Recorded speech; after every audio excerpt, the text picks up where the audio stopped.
नमस्कार, आप देख रहे हैं नेशन भारत और मैं हूं मनोज चतुर्वेदी। आखिर कहाँ गया मेरा गांव, जहां होली से लेकर दिवाली तक त्योहार ही त्योहार होते थे। सावन का अपना रंग होता था, जहां कजरी गाई जाती थी, बहनों को रक्षाबंधन का इंतजार होता था।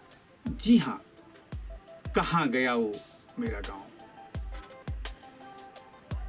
जब सावन का महीना कौवों के उचरने का महीना होता था, आंगन की मुड़ेर पर बैठे कौवे से महिलाएं पूछती कोई आ रहा है, और यदि कौवे ने उड़कर हामी भर दी तो उनका रोम रोम खिल उठता कि बेटी आ रही है। अब गांव में न झूले पड़ते हैं, न नई पीढ़ी की कोई लड़की कजरी गाना जानती है, और न ही हरी हरी चूड़ियां बेचने वाली मनिहारिन ही किसी के दरवाजे पर आती है। पर यकीन मानिए, गांव आज भी बेटियों के आने पर जितना खुश होता है उतना कभी नहीं होता। भारत प्रकृति के साथ जीता था। माघ फागुन से जब खेतों में सरसों फूल कर पूरे सरेह को पीली चादर उड़ा देती, तो महिलाएं पीली साड़ी पहन लेती थीं, और सावन में जब प्रकृति हरी हो जाती तो हरी साड़ी। अब यह ना पूछिएगा कि रंगों का यह विधान पुरुषों के लिए क्यों नहीं था। देहात के पुरुषों ने सजना संवरना पिछले 30-40 वर्षों से ही सीखा है, नहीं तो उसके पहले बहुतों का जीवन बिना कुर्ते के ही पार लग जाता था। तब अभाव का दिन होता था साहब, फिर भी गांव के गरीब खुद भले बिना कुर्ते के दिन काट लें, बेटियों के लिए हरी साड़ी जरूर खरीदते थे। तब सावन ससुराल का नहीं, नैहर का महीना होता था। कहीं पढ़ा कि सावन में बहुत बेटी हो जाती है, कहीं पढ़ा कि सावन में बहुएं भी बेटी हो जाती हैं।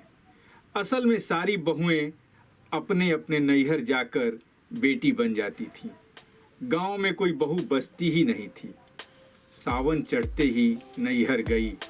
लड़कियां महीनों के अंतिम दिन भाई को राखी बांध कर लौटती।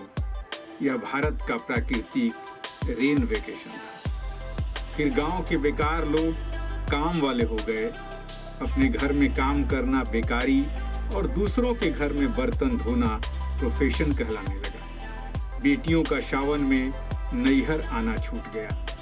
धीरे धीरे गांव में लड़कों को भी विदा करने की परंपरा हो गई। तब सावन में कौवे के उचरने पर बूढ़ी माताओं को लगता कि कुल देवता की सावनी पूजा चढ़ाने के लिए बेटे बहू आ रहे हैं। माँ खिल उठती, घर महक उठता।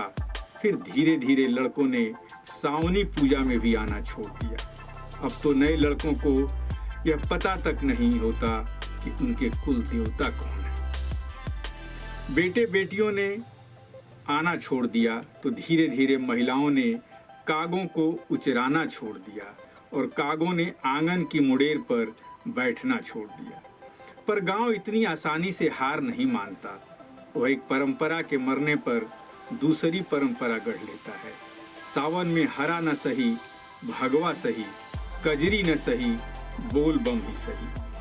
कजरी न गाएगा कोई तो मोबाइल पर भोले बाबा का गीत बजेगा। पिछले 20 वर्षों में सावन में बाबा धाम जाने वालों की जो संख्या बढ़ी है वह अद्भुत है।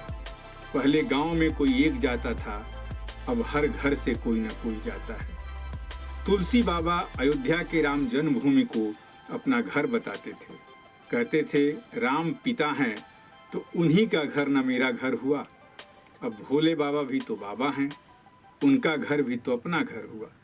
तो इस हिसाब से सावन का महीना अब भी नैहर जाने का महीना है।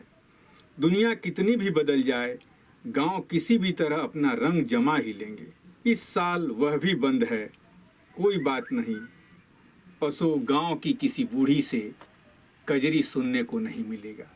लेकिन नेशन भारत आपको नेहा सिंह राठौर के इस कजरी के साथ छोड़े जा रहा है।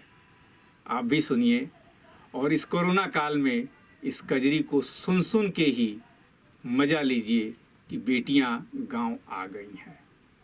नेशन भारत चैनल को सब्सक्राइब कीजिए, हमारे फेसबुक पेज को लाइक कीजिए। नमस्कार।